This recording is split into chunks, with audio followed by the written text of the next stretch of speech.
Hi, I'm Evelyn. This is Ideas in Practice with Evelyn.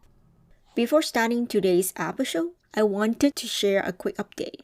I recently had the opportunity to attend and present at the University of Grove conference, and I feel really honored to now be part of my second conference experience this year.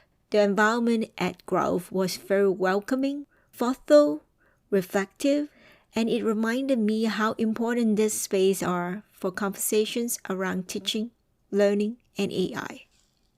I have also started realizing that each conference connects to the next. The earlier work focuses more on practical AI guidance and implementation. But now the conversations are evolving further into trust, transparency, ethics, student experience, and reflective instructional design.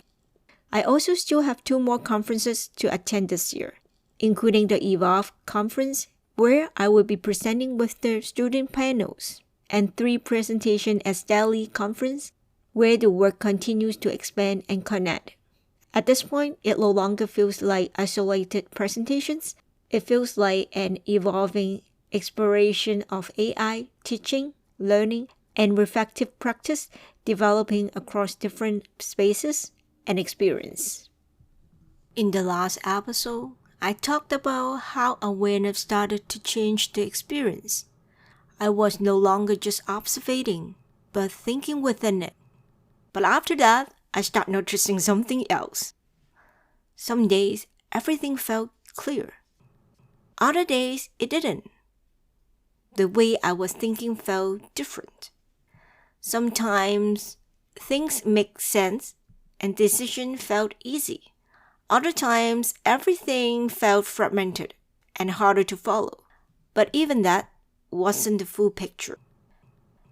There were also moments that felt different again.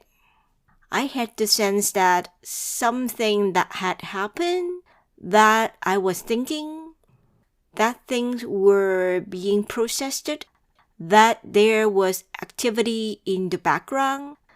But when I woke up, I couldn't record any of the details. Not fragmented, not unclear, just not there.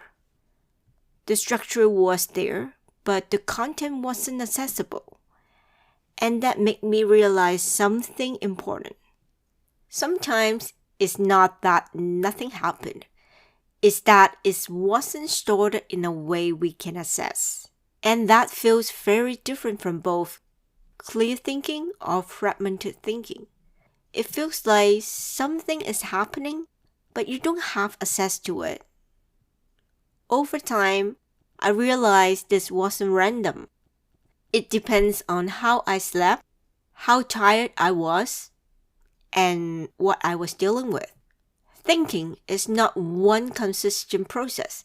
It changes depending on the condition we are in. Before ideas are expressed or applied, there is more basic layer, how thinking behaves. Instead of forcing clarity, we can realize what state we are in. Thinking is not fixed. It's changing depending on context, condition, and what we are going through. And sometimes, the reason things don't feel clear is not because something is wrong, but because we are not in the same state of thinking.